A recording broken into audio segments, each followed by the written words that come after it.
Aha. Deməli dərsimiz olur Lorentz qüvvəsi. Lorentz qüvvəsi nədir? Amper qüvvəsini biz keçmişdik, düzdür? Maqnit sahəsində cəryanlı naqilə təsir edən qüvvə amper qüvvəsi idi, düzdür? Yəni naqilin içərisindəki bütün zərrəciklərə belə deyək də təsir edən qüvvə ümumi o qüvvənin adı amper qüvvəsidir.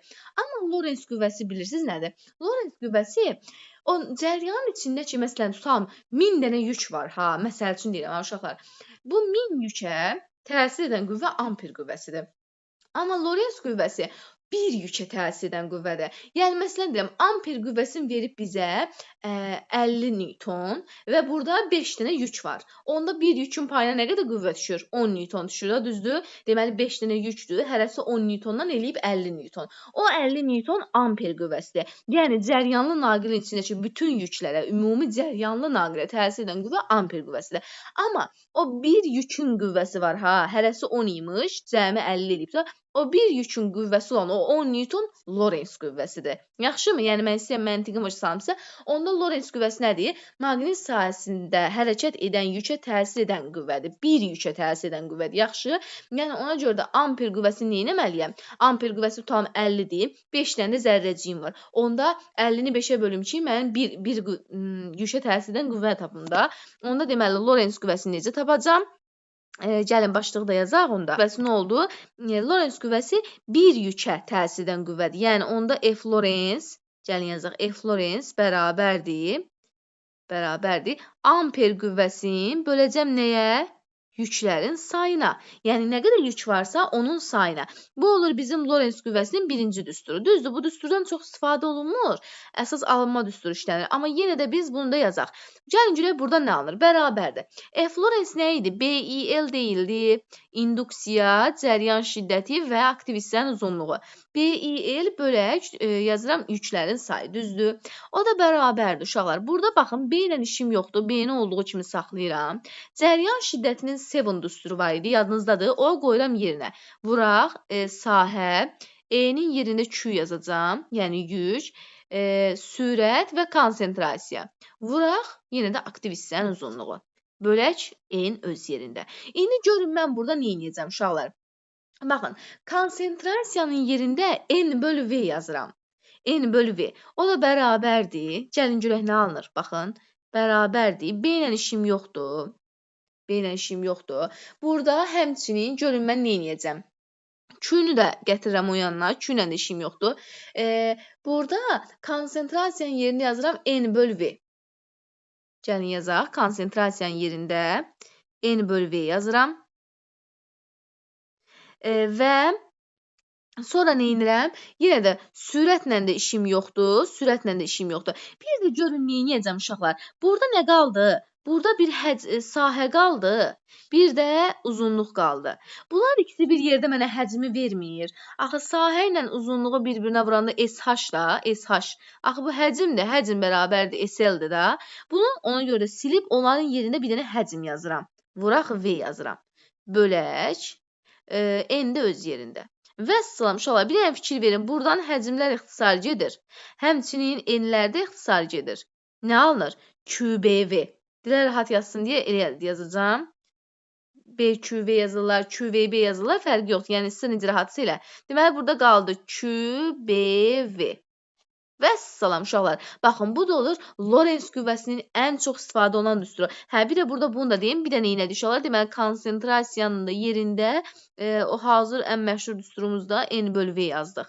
Yəni, bunların ikisini nəzərə aldıq. Belə alınmasını bilməyinizə ehtiyac yoxdur, amma yenə də mən deyirəm ki, hardan gəldiyini biləsiniz. Onda deməli, uşaqlar, F Lorentz nəyə bərabər olacaq? Yəni, Lorentz qüvvəsi bərabər olacaq QBV-yə. Və yəni, Lorentz qüvvəsi özü sinus alfa iləndir. Sinus alfa da qoyum yerinə. Aha, bax bu şəkildə. Bu olur bizim Lorentz qüvvəsinin düsturu. Deməli, Lorentz qüvvəsi yükün miqdarı, maqnit induksiya vektoru və sürətin hasilinə bərabərdir. Həmçinin uşaqlar bir şey də unutmayın ki, sürət induksiya vektoru və induksiya ilə yükün istiqaməti arasında qalan bucağın sinusudur. İnduksiya vektoru nədirsə ona sürətin arasında qalan bucağın sinusuna bərabərdir. Yaxşımı? Bu da yadımızda saxlayaq. İndi burada iki hal ola bilər uşaqlar. Nə vaxt Lorentz qüvvəsi maksimum olar? Mən bilirəm ki, alfa 0 dərəcə olanda sinus 0 dərəcədə 0 olur. Düzdür? Ona görə də burada Lorentz qüvvəsi nə olacaq? Lorentz qüvvəsi ümumiyyətlə olmayacaq. Yəni, belə deyə bilərəm ki, əgər mənim sahəm bu şəkildədirsə, bax belə, induksiya vektorum belədirsə, yük də həmin yerə paralel girirsə, uşaqlar, baxın belə. Fikir verir, sürətlə induksiya arasında bucaq yoxdur. Ona görə də burada Lorentz qüvvəmiz 0 olacaq. Bir də ikinci hal, alfa 90 dərəcə olanda, mən bilirəm ki, sinus 90 dərəcədə 1 qiymətini alır ki, bu da bizim üçün maksimal qiymətdir. Ona görə də burada da Lorentz qüvvəsi QBV olacaq və bu da bizim üçün nə olacaq uşaqlar? Maksimal qiymət olacaq. Ən çox bu ola bilər də, yəni bundan ötürəfəsi yoxdur. Yəni bu da nə vaxt olacaq? Mənim induksiya vektorlarım belə olacaq. Amma yük bura necə girəcək? Yük bura perpendikulyar girəcək. Fikir ver. V ilə B nə əmələ gətirirlər? V ilə B 90 dərəcə əmələ gətirirlər. Burada V-nin də üzərinə vektor qoyum. Axı vektorialdır. Yəni bu şəkildə.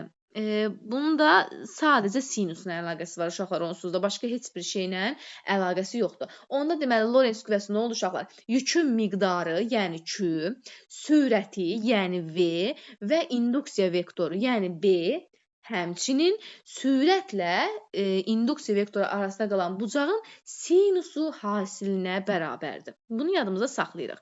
Sonra nə var burada uşaqlar? Lorentz qüvvəsi yenə də sol əl qaydası ilə təyin olunacaq. İndiyə kimi o amper qüvvəsi və sair kimi. İndi burada nədir? Gəlin ona baxaq. İnduksiya vektoru olan B nə olacaq uşaqlar? Ovuca daxil olur həmişəki kimi. Ovuca daxil olur. Açılmış 4 barmaq uşaqlar. Bizdə sürətin istiqaməti olacaq. Oy, gəlin belə yazaq. Yox. Burada sürət yazım.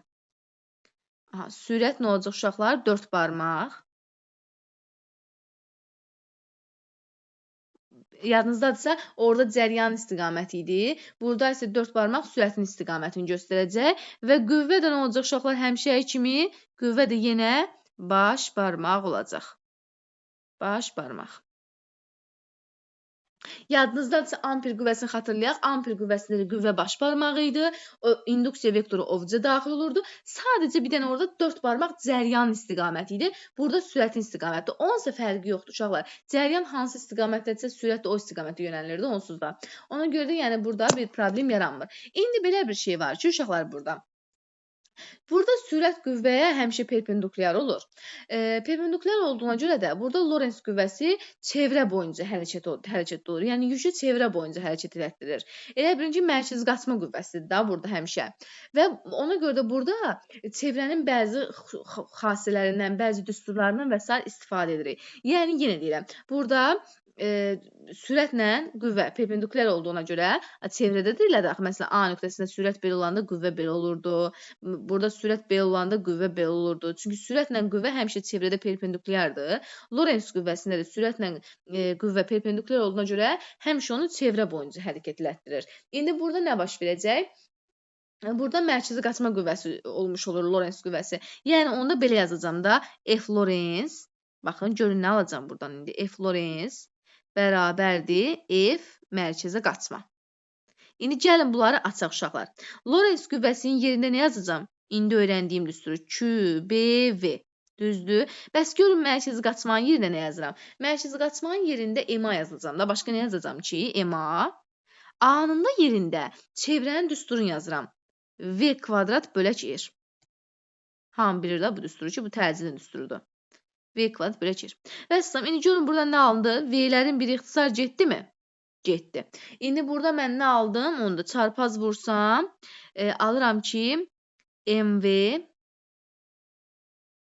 bərabərdir QBR. Baxın, bu düstur hər şeydir. Bu düstur bizim canımız gözümüzdür. Hər şeydir. Bu düsturla biz nə qədər məsələ eləyəcəyik? Düstur deyənə daha doğrusu bərabərliklə də. Bu bərabərliklə biz nə qədər məsələlər eləyirik. İndi gəlin bunu bir dənə başda yazım. Başlayaq buradan bəzi kəmiyyətləri çıxarmağa. Burada başqa nə var? Məsələn, kinetik enerjinin ifadəsinə baxanda görürəm ki, induksiya kinetik enerjidən kökaltı asılıdır. Radius da həmçinin, yük də həmçinin. Omega görürəm yüklə induksiyadan düz asılıdır, kütlədən tərs asılıdır. Təbii ki, digərlərinin sabit qalması halından danışıram da uşaqlar. Digərlərinin sabit qaldığı halda. Yəni bu şəkildə asılıqlarımızı, mütənasibliklərimizi asanlıqla qura bilərik. Yəni burada çətin bir şey yoxdur. Sadəcə burada bir dənə şeyə fikir verin ki, uşaqlar. Period fikir verirsənsə sürətdən asılı deyil. Həmçinin tezliyi sürətdən asılı deyil. Çünki bizim düsturlarımızda sürət yoxdur. Məsələn, sən birdən çaşarsan ki, ay müəllimə, axı V bərabər məsələn deyirəm 2pi r bölək t-yə görə tərs asılıdırlar. Bu çevrədədir da uşaqlar. Burada axı cəryan qanunlarından söhbət gedir. Daha doğrusu cəryanın naqildən söhbət gedir. Ona görə də burada yəni sən görürsən ki, bizim periodumuzun sürətlə heç bir əlaqəsi yoxdur. Həmçinin tezliyimizin də heç bir əlaqəsi yoxdur. O mütləq şəkildə yadınızda saxlayın. Aha. Sonra gəlin bir neçə qeydlərimizi götürək. Onda qeydlərimizi götürək uşaqlar. Məsələn, birinci qeydimiz nə deyə bilərəm? Biz ən başda nə dedik? Biz ən başda dedik ki, burada sürətlə qüvvə bir-birinə perpendikulyardır, düzdür? Biz də nə demişdik? Əgər cismin hərəkət istiqaməti ilə qüvvəsi bir-birinə perpendikulyar olsa, başqa sözlə 90 dərəcə olsa, kosinus 90 dərəcə 0 olduğuna görə iş görülmür. Ona görə də burada uşaqlar iş olmayacaq. İş görülmür. Yaxşımı? Yəni səbəbini də bilirik də niyə? 90 dərəcəyə görə. Çünki iş kosinus alfa daxı. 90 dərəcədə də kosinus 0 olur. İş görülmür uşaqlar burada. Yəni A bərabərdir 0. Yəni Lorentz qüvvəsi nə eləmir uşaqlar? Lorentz qüvvəsi iş görmür. Lorentz qüvvəsi zərrəciyin kinetik enerjisini və sürətinin modulunu sabit saxlayır, dəyişmir. Burada dəyişən yalnız nədir uşaqlar? İstiqamətdir. Çünki əgər burada iş 0-dırsa, deməli kinetik enerjinin dəyişməsi də 0-dır. Dəyişmənin 0 olması da o deməkdir ki, özü sabitdir. Yəni bu nəzərimizdə saxlayaq. Maqnit sahəsində qapalı yolda, amma qapalı yol olanda orada yükün gördüyü iş sıfırdan fərqli olacaq, o başqa bir şeydir. Sonra belə deyək də, burada hərəkət bax bu şəkildə baş verəcək uşaqlar. Gəlin o da qeyd edək. Maqnit sahəsində əgər bizim zərrəciyimiz 0 dərəcə ilə alfa 90 dərəcə arasında olarsa, alfamız 90 dərəcə arasında hərəkət edərsə, onda vintvari trayektoriya olacaq uşaqlar burada. Vintvari. Bu nə deməkdir? Yəni, baxın, zərrəcik sanki bilirsiniz necə hərəkət edəcək. Buradan başladı belə. Sanki birinci baba belə gedəcək. Sonra buradan baba belə. Fikir verin. Bu şəkildə. Zərrəciyimizin hərəkəti belə bu şəkildə spiral vardı deyə bilərsiniz, vint vardı deyə bilərsiniz. Bax, hərəkətimiz bu şəkildə olacaq. Yaxşımı? Yəni, burada fikir verin, sanki çevrə də çəkməyə çalışırıq da o şəkildə düşünə bilərsiniz. Burada bir dənə V-ni də qoyaq. Aha. Bu V sürətinə hərəkət edir. Burada V-ni buraya yazaq. V sürətinə hərəkət edir və hərəkətimiz bu şəkildə vintvari baş verəcək. Bunu yadımıza saxlayaq. İndi uşaqlar, bir dənə burada məsələmiz var. Onu da qeyd edək. Kütlə spektroqrafı deyə bir şey var. Bu kütlə spektroqrafı bilirsiniz nədir? Elə bir iyonlaşmış atom və molekullar olur ki, onların xüsusi yükünə görə bir-birindən ayrılırlar. Bir-birindən ayıran bir dənə cihazdır daha doğrusu, həmən bu spektroqraf. Burada nə baş verəcək? Zərrəciklərin cızdığı çevrənin radiusu nə qədərdirsə, ya da kütləsi, nə bilim, yükün miqdarı burada xüsusi yükün təyin eləmək olur radiusa görə. Yəni radiusa baxırsan, xüsusi yükü təyin edirsən. İndi bir dənə fikir ver. Məsələn, tutalım ki, gəlin bu şəkildə düşünək və buradan bir dənə də yük çəkəcəm. Baxın, bir dənə yük çəkirəm. Aha. Və bu yük tutalım ki, belə yuxarı doğru V sürəti ilə hərəkət edir. Düzdür? Bu spektroqrafa görə uşaqlar, bu yüklərdən, məsələn, birində bu qədər məsafə gedir. Buna deyirəm 5 nöqtəsi. Birində belə gedir. Bu olsun 4 nöqtəsi. Sonra birində belə gedir. Bu olur 3 nöqtəsi. Birində belə gedir. Fikir verirsinizmi? Bu olur 2 nöqtəsi və s. Yəni, burada məsələ nədən ibarət uşaqlar? Hər birində fikir verirsinizsə, radiuslar fərqlidir. Məsələn, burada radius bu qədərdir, burada bu qədərdir. Yəni, aralarındakı məsafədən söhbət gedir. Burada bu qədərdir, burada da bu qədərdir. Bu radiuslara əsasən xüsusi yükü və s. təyin eləmək olur. İndi əvvələ qayıtsaq, xüsusi yükümüzün ifadəsi var idi. Yadımızdadır. Xüsusi yük nəyə bərabər idi? Yəni, yadımıza salaq. Q bölək M bərabər idi nəyə uşaqlar? V bölək BR-ə. Buradan mən görürəm ki, uşaqlar, xüsusi yük radiusdan tərs asılıdır. Yəni, burada hansı çevrənin radiusu çoxdursa, onun xüsusi yükü az olacaq. Yəni, buradan gəlin istəyirsiniz, o da qeyd edək. Bax, bu məsələdən görürəm ki, xüsusi yük Q bölək M bərabərdir 1 bölək radius. Yəni, burada məsələn, fikir ver, ikincinin əmələ gətirdiyi radius ən balacadır. Onda xüsusi yükü ən böyük olacaq. Beşincinin əmələ gətirdiyi radius ən böyükdür. Onda o xüsusi yükü ən kiçik olacaq. Yəni, başqa sözlə, ümumiyyətlə, kütlə spektroqrafını bir dəfəlik yadınızda belə saxlaya bilərsiniz ki, radiusla xüsusi yük tərs asılı olacaq. Gəlin, yazaq istəyirsiniz buradan da.